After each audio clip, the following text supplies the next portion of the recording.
So we were on a rafting training trip with the Nelson Swiftwater Rescue Team. We're doing a trip up at the Chilko River.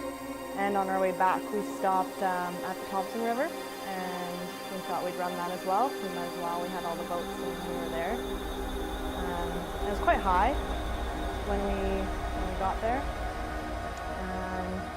I had run it several years before, but it was much lower the first time I went.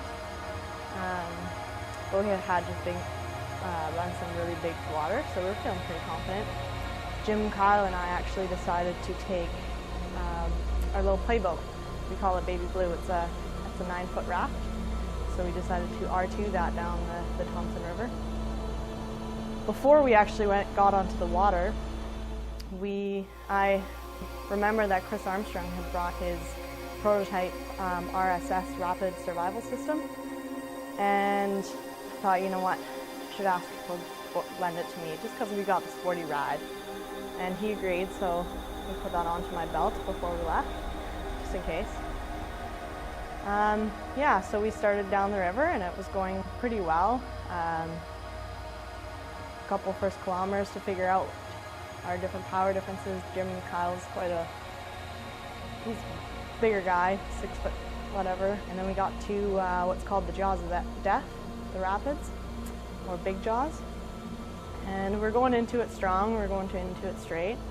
But then a wave hit us sideways and the boat flipped onto its side. Jim Kyle was on the upper side, so he fell down on top of me. We both got knocked out of the boat. And being in the Thompson River, it's quite a huge river with big whirlpools and eddies and whatnot. I only had a couple seconds to really realize, okay, I'm separated from the boat. What now? And I went straight back underwater. And as I was underwater that time, I remembered, I thought, right, I got the RSS. Okay, thank goodness, there's still something I can do. It gave me that hope, because at that time I was pretty scared. The RSS was on my left side, so I took my left hand to try and get it. But it was a little bit difficult, same hand on the same side.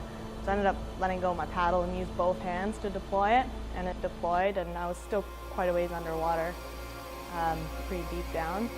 And as it was filling with air, it kind of rose, and as it was rising, I climbed up the rope to get to the top, basically. And as I was surfacing, it had fully deployed, it was fully inflated, and I was able to wrap my hands up and around it, grab onto the handles, and being, as it is, a big yellow, basically horseshoe, I was much more visible in the river.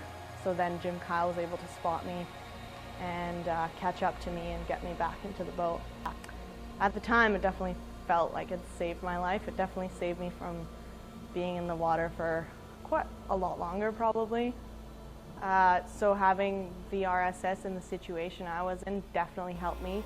I can see it becoming an industry standard, just like avalanche airbags are becoming a standard issue for anyone that's going out into avalanche terrain. It's another safety tool, and having extra safety is always a good thing in a predictably unpredictable environment such as Swiftwater.